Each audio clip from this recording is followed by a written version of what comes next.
So now we're going to talk about the product rule in this video. So let f and g be differentiable functions. So I've got two functions, f and g, differentiable on some open interval. Then I take the product of those two, f times g. This has a derivative, and that derivative is defined to be the derivative of f times g, which is the function f of x times g prime, the derivative of g of x, plus g of x times the derivative of f prime of x. Now, this is goofy, but this is how I memorize it. I literally say this to myself every time I take the derivative. I say the first times the derivative of the second plus the second times the derivative of the first. Okay? And that's how I go with it every single time. All right, so I say the first, so let me write this out. I do the first times the derivative of the second plus the second function times the derivative of the first function. That's how I think about it every time in my head. All right, it's goofy, but it works for me. And it's going to help us with the quotient rule too, learning it in this form here. Okay? So, one way to do this type of problem, if I didn't know the product rule, the product of two functions, I could just multiply this out and then do my regular power rule. Okay? So if I did that, if I multiplied this out, I'd have 3x times x squared, which gets me 3x cubed, and then 3x times negative 1 gets me negative 3x. And then I could take the derivative of this. Power rule says I bring the 3 out front, so I have 3 times 3 is 9, and I subtract 1 from the exponent, I get x squared, so 9x squared. And then my 1 comes out front for the next one, and then I get x to the 0 for my exponent whenever I subtract 1. So I have a derivative of 9x squared minus 3. So if we did the product rule, then hopefully we will get this same answer here and all will be good. Now, what's very common, I see people who don't practice this enough. What I'll see people do is when they take the derivative of f of x times g of x, what I see students do is they'll say, well, this is just equal to f prime of x times g prime of x. And that's just simply not the case. Okay, so you got to practice this product rule so that you don't make that mistake. I see a couple of people make that every semester, it seems like. Okay, so let's start off with this here. So what do I say? I say the first times the derivative of the second, so the derivative of the second, plus the second times the derivative of the first. So what does this equal? Well, 3x is 3x. The derivative of x squared, well, the derivative of x squared is 2x, and the derivative of negative 1 is 0, so that's just 2x for that derivative, plus the second function, x squared minus 1, times the derivative of the first. Well, the derivative of 3x is just 3. So now all I have to do is simplify here. X times x is x squared, and 3 times 2 is 6. So this is 6x squared. And then if I distribute the 3, what am I going to get? I'm going to get 3x squared. Distribute the 3 here, I get negative 1, or negative 3 rather. Okay? So this is my result here. Can I do anything to simplify this? Because we don't quite have the answer yet. Well, guess what?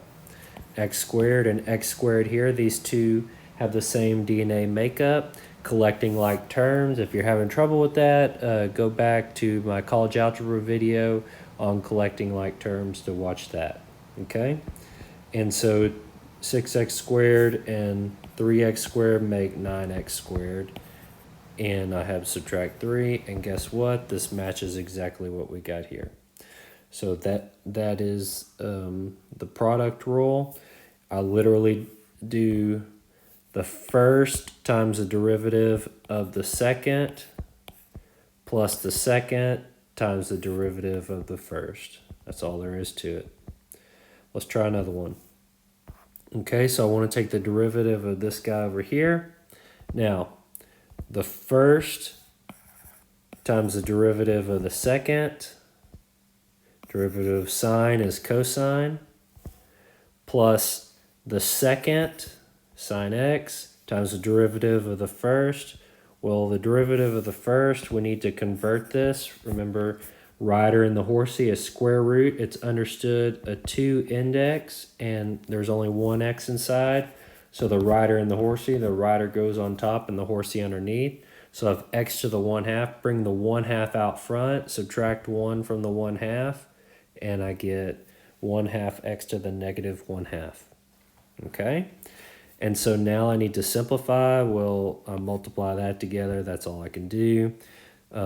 Here I've got sine x times 1/2 gets me sine x over 2. And then if I have a negative exponent, I can move this to the denominator to make it x to the 1/2. But remember, x to the 1/2 is just the square root of x. Okay? So that's my final answer there. Now, for you that are curious, we could walk through the proof here. Why is this actually true here? And so here's what we do. We start with what we want, right? We start here and we want to get to here. And so I'm going to use the definition of a derivative. Remember, the definition of the derivative limit is h goes to 0 of f of x plus h minus f of x over h, right? Well, my f of x here is f of x times g of x, so that's where the f of x plus h, or g of x plus h comes into play. So we run through this. Now, to get to the next step of the line in the proof, we have to take a technique that's invaluable if you're going to be a math major or take any proof classes. You're going to need to learn how to add 0. And what do I mean by adding 0? This is a clever way to add 0 here. I'm going to add in f of x plus h times g of x, but I'm also going to subtract it away. So it's literally like I'm adding 0 here, because whenever I add these together, I get 0. So it doesn't change anything, and I can say that those two things are equal. All right? Now, why is this useful here? Because now, if you look, you can see that both this term and this term have a f of x plus h in it. So I'm going to factor that out of both of them. And if I factor that out of both of them, what does it leave? It leaves a g of x plus h and a g of x. So that's where this comes into play.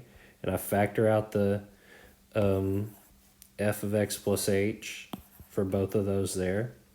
And then I'm dividing by h for everything, right? And so now I'm going to break this up. So I took care of this first part here. Now I want to take care of this second part over here, okay? So to do that, I'm going to factor out a g of x from both of these. And what does that leave me? It leaves me an f of x plus h and an f of x here. Okay, this should be looking familiar to you right here. That kind of looks like the definition of a derivative of f of x, right? And that's exactly what it is. So I factored the g of x out of both of those terms. So I have g of x times this definition of the derivative. And so why is this important here? Well, what does this equal to? This is equal to, as the limit is h goes to 0, what happens to f of x plus h? Well, the h goes to 0, so that means I just have f of x, okay? And then over here, the limit as h goes to 0 of g of x. Well, g of x is constant with respect to h, so it's just g of x. There's no h in there. But what else do I know? I know that the limit as h goes to 0 of g of x plus h minus g of x over h, which is this piece right here, as that goes to 0, what does it equal? It equals the definition of the derivative of of g of x. So I can replace this with the derivative of g of x, okay? And then same thing here. I know the definition of the limit for f prime of x is equal to this piece right here, so I can replace this with f prime of x. And when we do that, we complete the proof. Because now what do we have? We have the definition of the product rule. If I take the derivative, it's the first times the derivative of second plus the second times the derivative of first. Okay, hopefully that was helpful. And if the proof didn't really help you understand anymore, that's okay. If you just remember this phrase right here, this will go a long way for you. Okay, so cannot stress how important knowing the product rule is. It's super important. So you got to know it. Okay, got to know how to do the product rule. All right, guys.